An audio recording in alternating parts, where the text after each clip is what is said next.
অনেক সময় বাচ্চা সবজি বা প্রোটিন খেতে চায় না, তাই কয়েকটি পুষ্টিকর খাবারের সমন্বয়ে তৈরি করা আজকের রেসিপিটি বাচ্চার ওজন বৃদ্ধি করবে, মেধা বিকাশে সাহায্য করবে এবং কোষ্ঠকাঠিন্য দূর করবে। আসসালামু আলাইকুম everyone, welcome to my channel healthy baby kitchen. আজকের রেসিপিটি তৈরি করতে আমি নিয়েছি 1 টেবিল চামচ ঘি ও 1 টুকরা মিষ্টি কুমড়া। মিষ্টি কুমড়া আমি খুব ভালোভাবে কেটে ধুয়ে নিয়ে একটি গ্রেটারের সাহায্যে গ্রেট করে নিয়েছি।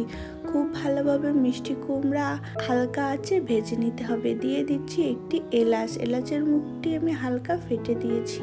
এবার খুব ভালোভাবে আমি ঘিয়ের সাথে মিষ্টি কুমড়া ভেজে নিব। আর দিয়ে দিচ্ছি পোলাও চাল। এখানে আমি 3 টেবিল চামচের মতো পোলাওয়ের চাল ব্যবহার করেছি। আপনারা চাইলে এখানে সুজি বা ওটস দিয়েও খাবারটা রান্না করে নিতে পারেন। তো আমি খুব ভালোভাবে মিষ্টি কুমড়ার সাথে চালটাও ভেজে নিব।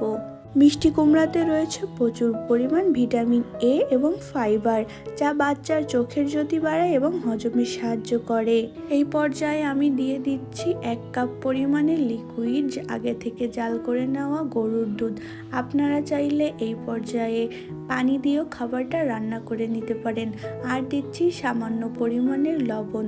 এবার একটি ঢাকনা দিয়ে খাবারটি ঢেকে খাবার সেদ্ধ হওয়ার আগ পর্যন্ত রান্না করে নিব।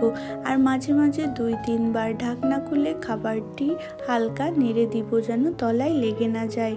তো প্রিয় ভিউয়ার্স, আমার খাবারটি অলমোস্ট রান্না হয়ে গিয়েছে।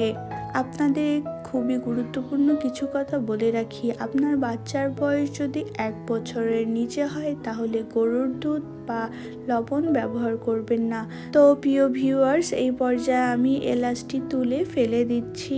এবার আমি একটি গ্রেটারের সাহায্যে কিছুটা কাঠবাদাম ও কাজু বাদাম আমি হালকা করে গ্রেট করে খাবারের উপর ছড়িয়ে দিব।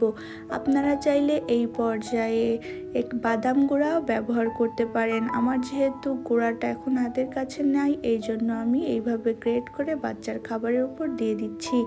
এবার আমি একটি পটেটো ম্যাশারের সাহায্যে খাবারটি খুব ভালোভাবে ম্যাশ করে নিব। তো প্রিয় ভিউয়ার্স, আপনার বাচ্চার বয়স যদি 6 বা 7 মাসের হয়ে থাকে তাহলে আপনারা খাবারটি ব্লেন্ডারে ব্লেন্ড করে দিতে পারেন।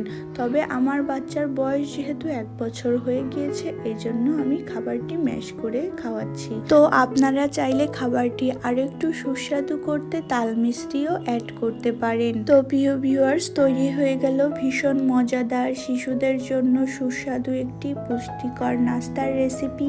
এই রেসিপিটি বাচ্চার ওজন বাড়াতে সাহায্য করবে, মেধা বিকাশে সাহায্য করবে ও কোষ্ঠকাঠিন্য দূর করবে।